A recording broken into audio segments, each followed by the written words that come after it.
Today I'm showing you how to install vinyl tile flooring, and this is what it looks like.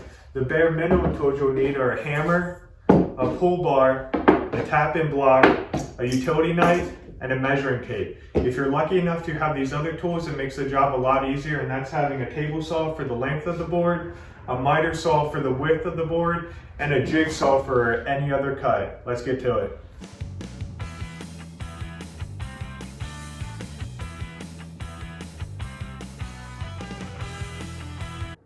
Okay, so I set up this area which represents the base flooring that is currently on the ground. These 2x floors are supposed to represent the wall or possibly the baseboard that you have on it. And I'm doing it in the garage, not because my wife told me I had to. Let's just say I'm the boss.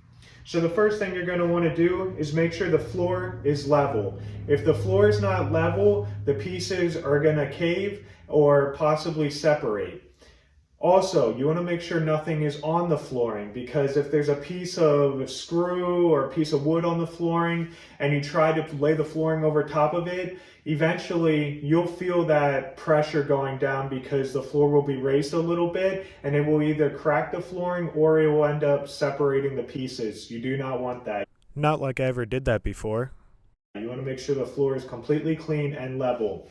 The next thing you're going to want to do is put on these spacers, which is very important because whether you're using vinyl flooring or laminate flooring, it will expand when it gets hot. So you want that little gap there so that the floor doesn't concave up once it expands and there's no room for expansion. So I'm going to start by doing that.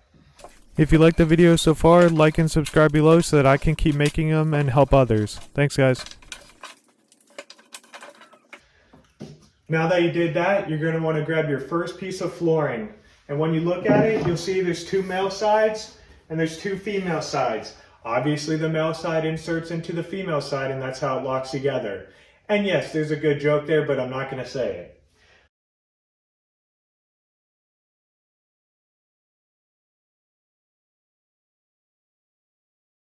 So you're always going to want to put your first piece of flooring up against the left side of the wall, which would be the left corner, because you want the male ends against the wall and then the female ends pointing out. As I said, you're going to want to insert the male end into the female end and lower it. And there shouldn't be a gap here. If there's a gap there, there's a problem. You should be able to pull these apart and they shouldn't separate.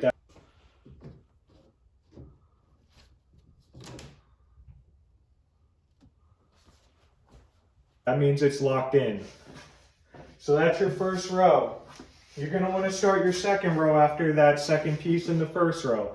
Now I'm OCD, so I like to cut the second row exactly in half, especially since it's tile. I feel like it looks the best.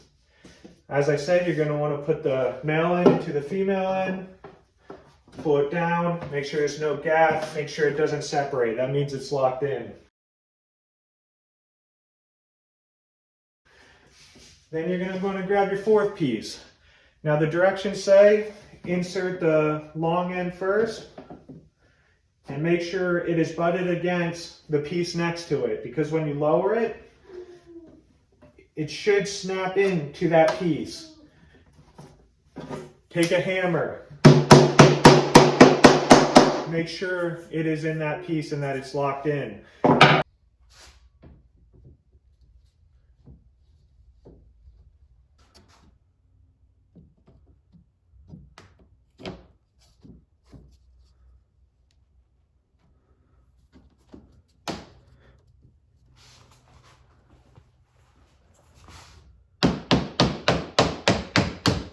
To also help ensure this, use your tap-in block.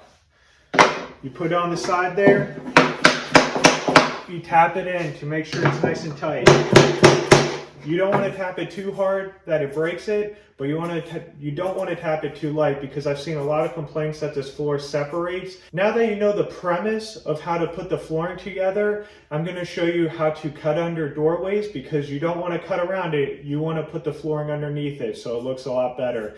And also just how to cut your pieces in general with a utility knife. Keep watching, guys. Thank you. Okay, so if you have to cut a piece of this flooring and you're not using a miter saw, table saw, or jigsaw, you're going to want to use your utility knife a speed square or a scrap piece of wood or something else that has a straight edge. I mean, you could also use a new piece of flooring as long as you don't mess it up.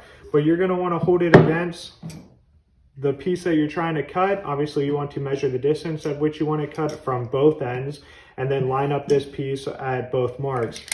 And you just want to cut it through lightly the first time, and just keep going. You're going to want to cut it a bunch of times.